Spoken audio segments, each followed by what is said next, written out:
barnaamijka Luxis Audio Editor markuu kuu soo furmo waxaa kuu soo baxay shaashad sidan camal ah. haddaba haddii aad u baahan tahay record inaad samaysid waxaad taabanaysaa bartaas calaamadda gaduudka ka muuqato. أعوذ بالله من الشيطان الرجيم بسم الله الرحمن الرحيم. markaad codka duubtid qaab noocan ayuu u soo degayaa. hadda haddii aan iraahdo play si aan u dhageysto codkii aan duubay,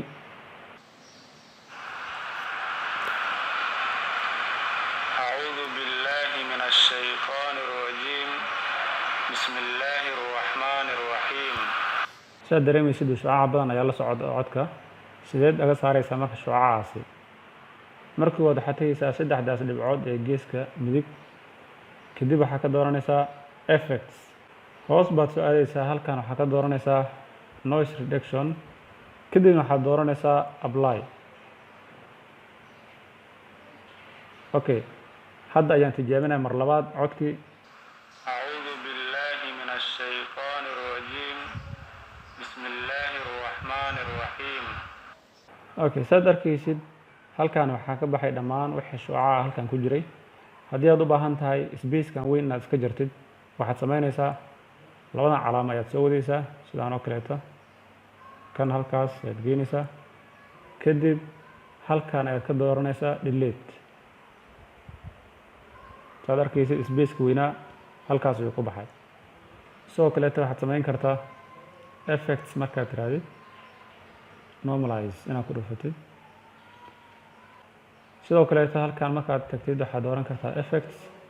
waxyaabo fara badan ayaad halkan ka samayn karaysaa. marka speedki inaad bedeshid codka speedkiisi, tusaale ahaan change speed, apply. okay, aan tijaabina marka hadda.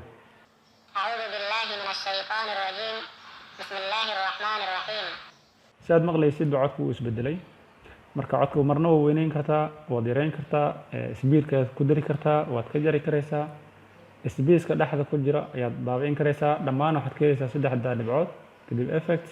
haddii aad rabto inaad copy cut waxyaabaha samaysidna waa isticmaali karaysaa. marka dhammaan halka inaad ka helaysaa waxyaabahaad u baahan tahay. okay, waxaan rabaa marka codka sidiisa hore inaan kusoo celiyo. waxaad tegaysa saddex dhibcood, kadib waxaad dhahaysaa undo.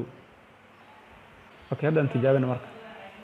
أعوذ بالله من الشيطان الرجيم بسم الله الرحمن الرحيم. markaad dhamaysid duubitaanka iyo diyaarinta codka macal editingka, waxaa ku bannaan inaad save garaysid.